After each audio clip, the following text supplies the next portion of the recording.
on Iran seems to be expanding. Tehran vows revenge after Zionist strikes kill senior figures, including Ali Larijani.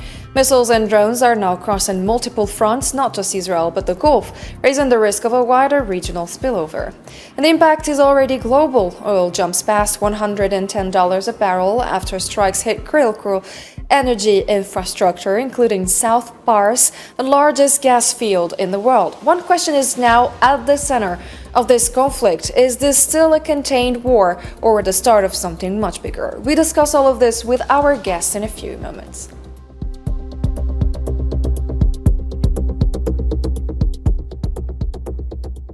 Before starting our discussion, the Zionist occupation has escalated its assassination operations inside Iran, targeting prominent political and military leaders, most recently the head of Iran's security apparatus, Ali Larijani, with the aim of weakening the regime from within at a time when a decisive victory in the Zionist-American war on Iran seems far off. Usama Ayadi has more details in this report.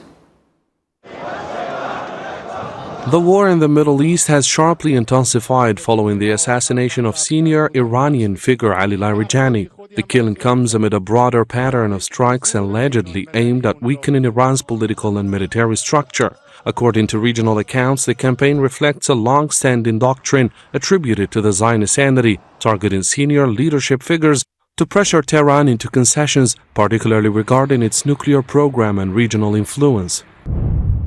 The Islamic Republic of Iran enjoys a robust and stable political system and firmly established political, economic and social institutions. The presence or absence of any individual cannot shake this structure. Ali Larijani, the highest-ranking Iranian official assassinated by the occupation after the supreme leader on the first day of the war. It was a matter of few hours. Reports indicated a swift and forceful Iranian response. Officials stated that a large-scale missile barrage was launched toward Israeli-controlled areas, striking what were described as military targets deep inside the territory. Initial claims from Iran's Islamic Revolutionary Guard Corps suggested that over 100 sites were hit, with casualties estimated at around 230 people. These figures have not been independently verified, and reports also reference strict media controls within the entity during the aftermath. Iran's response to the assassination of the Secretary of the Supreme National Security Council will be decisive and regrettable. His blood will be avenged. Tehran has since signaled that its response may not be limited to a single wave of attacks. Officials have pledged further retaliation, framing the assassination of Larijani and other senior figures as a turning point that could lead to a prolonged confrontation. Despite the loss of key leaders, analysts note that military infrastructure appears to have adapted quickly. Reports suggest that command structures were rapidly reorganized, allowing operations to continue and potentially expand in scale. As the situation develops, concerns are growing that the conflict could widen further, with both sides showing readiness for a sustained escalation. And to start our discussion, I welcome Mr. Hamoud Salhi joining us via video conference from Washington, from California. Thank you for joining us, Mr. Hamoud Salhi. You're welcome, Mariam. Pleasure being with you. Thank you very much. I also welcome Hussam Burkan. He's here with us in our studio. Thanks for having me, Mariam. And Boyana Ashovsky, she's joining us via video conference from Sofia. Yes, thank you for the invitation. Thank you very much. We start with you, Hussam. Israel has now targeted Iran's largest gas field. It's not only Iran's largest gas field, it's also the world's largest gas field.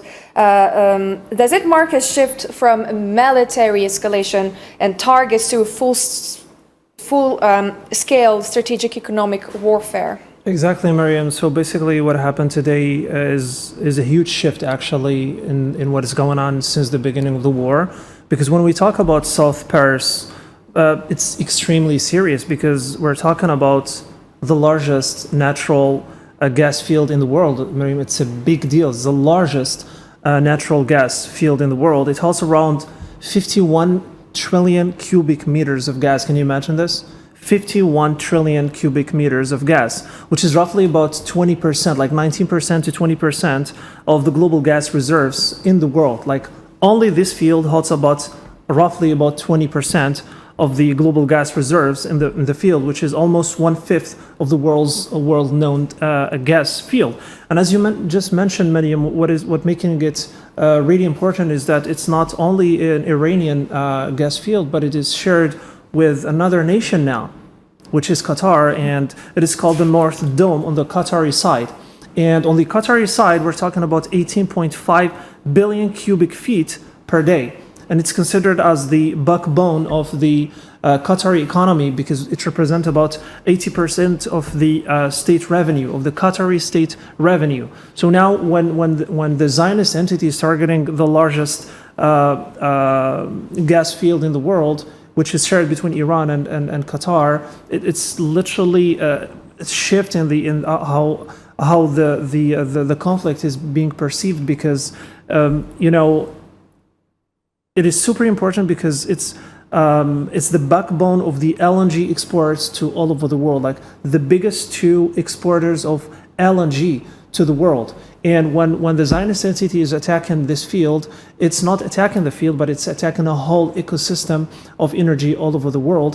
And it's involving another nation that is not supposed to be neutral, it's supposed not to be involved in the conflict, which is Qatar. So this is why it's super important, and this is why the retaliation or the threats coming from Iran, because after the attack of this field, Iran literally changed the narrative and changed the tone of threatening, because currently they're threatening for the very first time to attack the energy infrastructure in other nations, talking about Saudi Arabia, UAE, and even Qatar itself. And when we see the tone becoming this serious, it means that things have changed dramatically and it's going toward more escalation. It's going toward more escalation. Mr. Hamoud Salhi, maybe back to you. We have seen today that Israel has hit the largest gas field in the world in Iran. We have seen that Qatar strongly condemned the strike, calling it a dangerous move. How do you interpret all those major developments just today? These are a huge and dangerous development, as Hussam clearly pointed out. It really begs the question, what's next? Because we are on the verge of a new phase, a very, very dangerous phase. And the calculation seems to be on the American side. And that by agreeing or acknowledging that they allowed this to happen, as if Israel does these things without their blessing, the hope is that they are going to touch the ordinary people, because this will translate into scarcity of electricity, of energy, of oil, gas, all of that things that come, or this element that touch the basic necessities of the people. The calculation is that now the Iranian people will rise against their government and dismantle it, and will put them where the United States want them to come and help them. Mm-hmm. The Israelis basically their calculation is that there was some kind of sort of discussion about possibly beginning some kind of negotiation. But this is, again, it's their way of continuing this crisis, of escalating it to a degree where it will benefit them. On the other side, you also have the Europeans, and many friends of the United States who refuse to partake in any adventures in Hormuz. But while the Marines, we're talking about 2,500 of them, are ready to embark on the island of Kark. And then all of this happening, and the United States today is discussing, or has a hearing with the person in charge of coordinating intelligence. And in her intervention in the hearing, She was very clear that the Iranians still have the capabilities and they still could damage the United States. The media is so much involved in talking about the strength of the Iranians, the surprise, what they done, with a close link, as we say, to talking points that this continues to be a threat.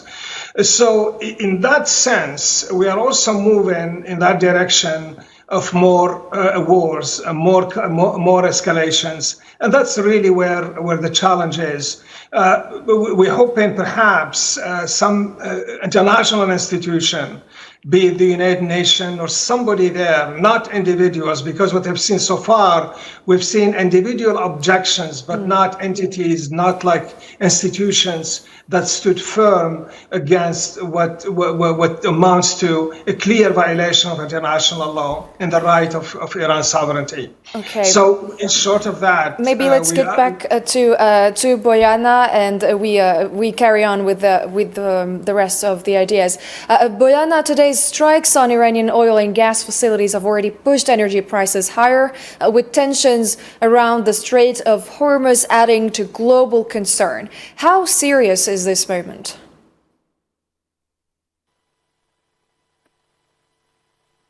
Well, what we are seeing right now, it's a classic combination of early physical disruption and rapidly expanding geopolitical risk premium. So there has been an actual impact on the Iranian infrastructure, including the areas like which are linked to the Salt Pars complex, which is not only the world's largest gas field, but also central to the regional energy flows, right? However, the magnitude of the current price movement is not fully explained by the lost volume alone. So the markets are reacting to something more structural, the breakdown of perceived safety, and also around the critical energy infrastructure in the Gulf. So for years, there was an implicit assumption that, let's say, the core assets would remain largely untouched.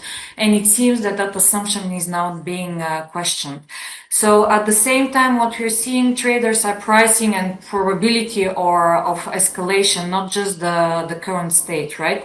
So the energy markets are forward looking. So what is going to happen, the reprice risk immediately is supposed to happen likely because of the broader disruption which is increasing, and especially in the system that is already relatively tight. So to be precise here on the question, this is not just a fear, but the fear which is actually currently moving faster than a physical supply loss. And that is exactly how major energy shocks tends to begin, I'm afraid. Boyana, prices, we're seeing them already rising. Is this driven by the actual supply disruption that we're seeing, or mainly market fear? And if the Strait of Hormuz were nearly closed, what would that mean concretely for global supply? We're seeing some ships going through the strait and not other ones.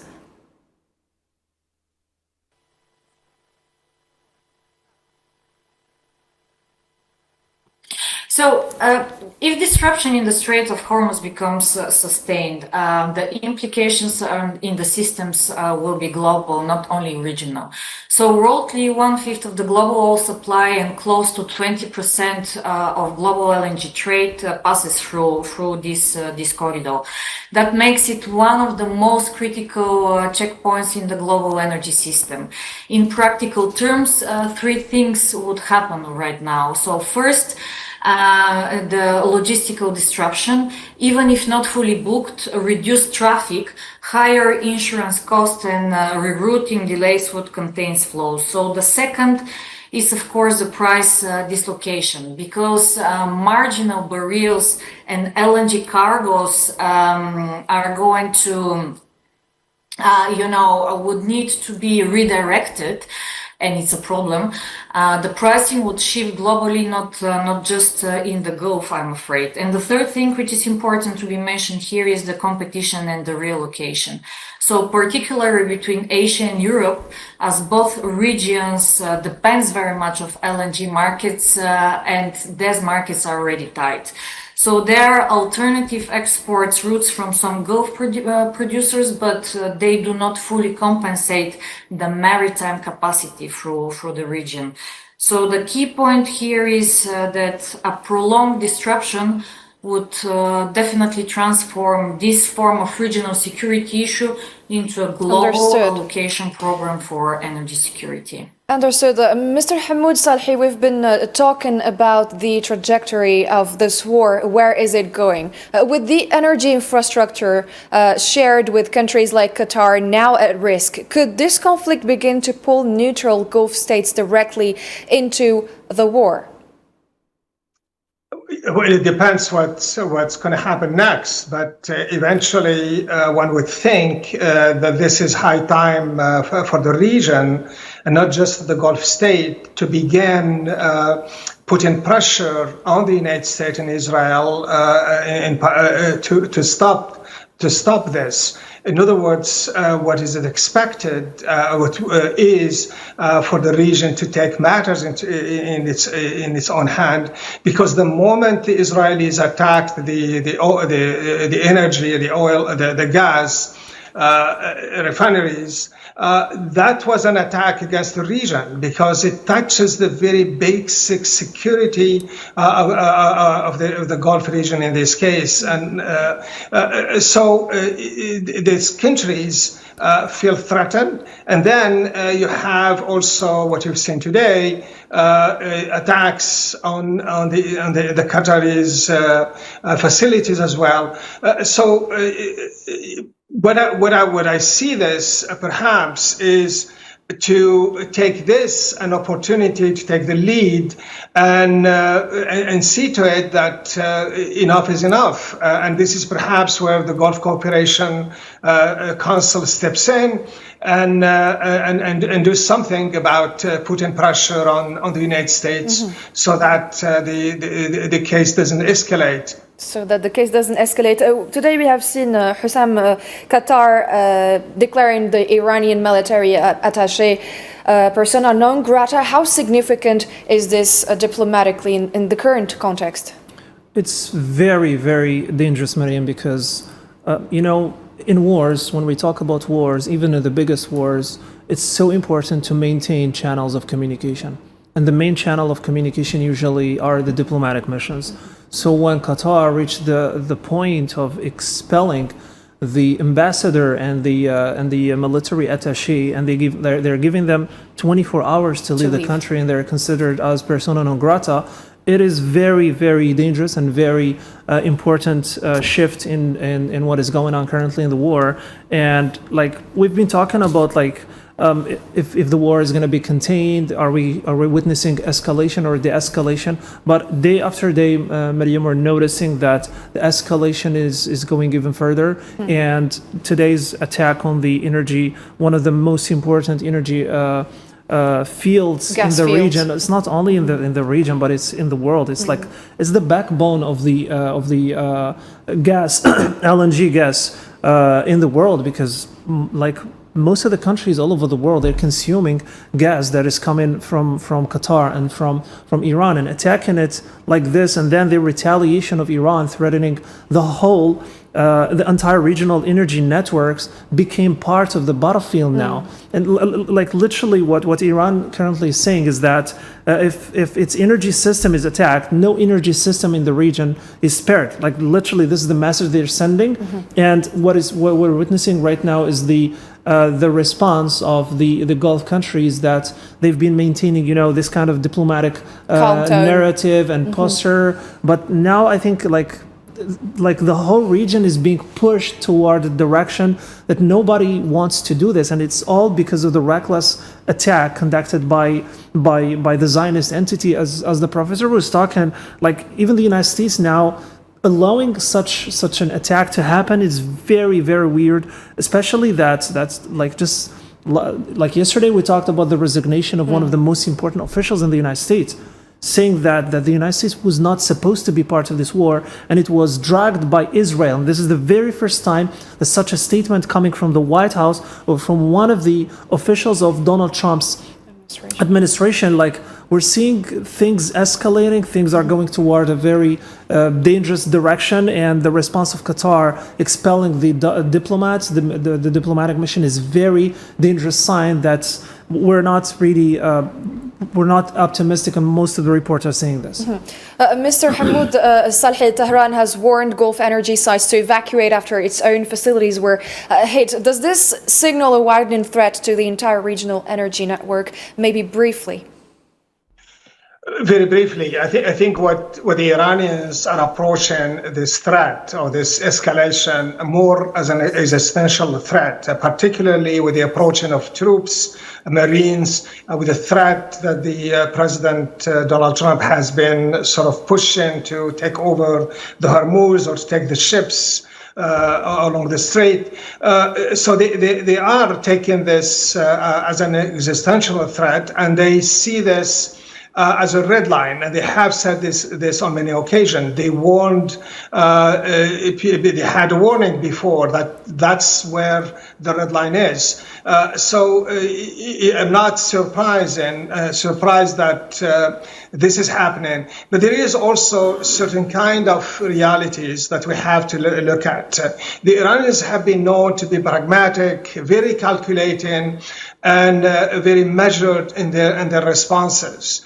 Wonder that the latest hit of the intelligence person in charge of the intelligence, also with Rajani, these are major figures in the Iranian apparatus, and the way they responded was very, very quick.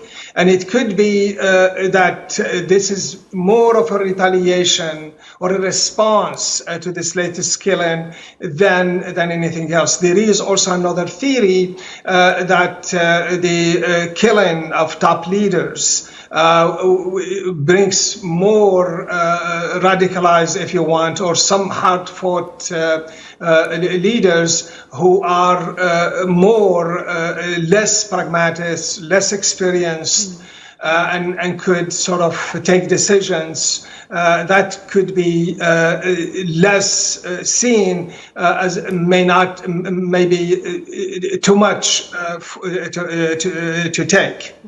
Hussam, so we're seeing that multiple senior Iranian leaders are being targeted, are being killed in a very short time. What does this signal?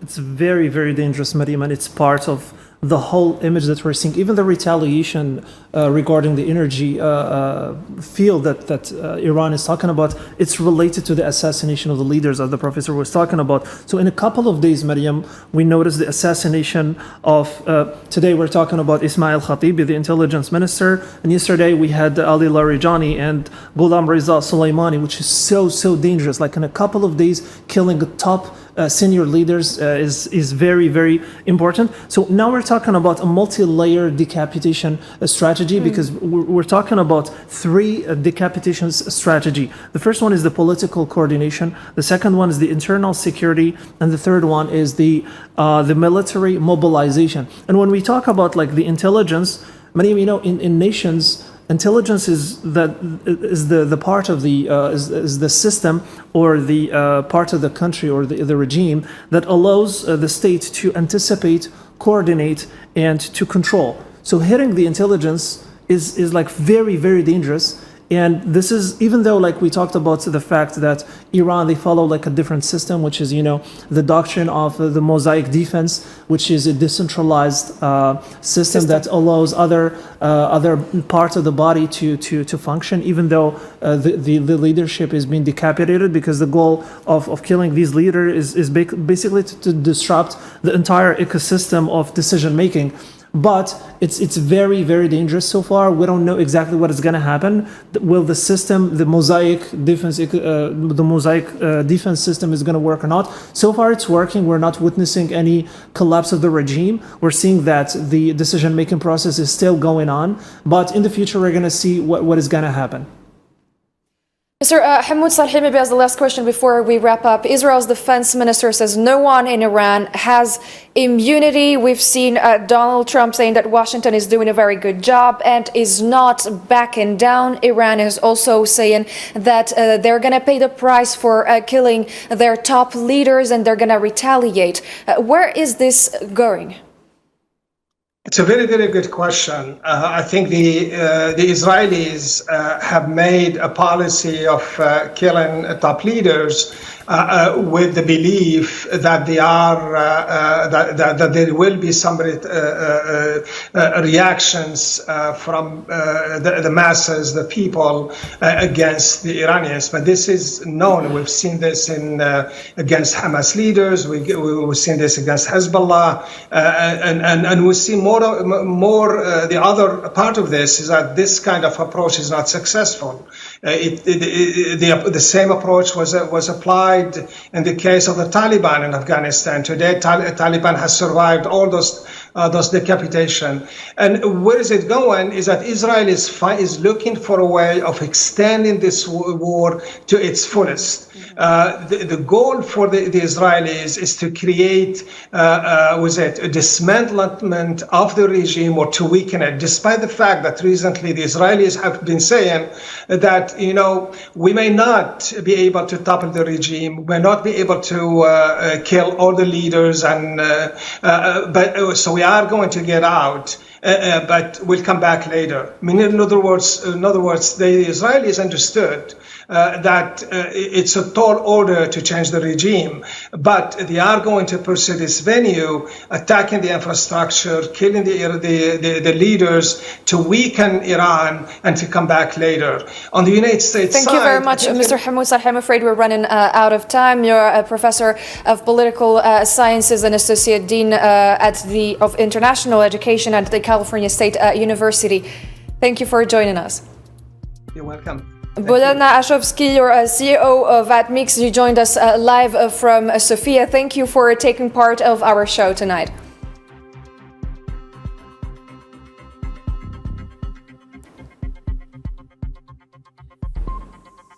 Also, thank you, Hussam, for your participation in our program tonight. Thank you, Mariam. It's a pleasure. Thank you very much. And thank you, dear viewers, for your kind attention. And see you in the next editions.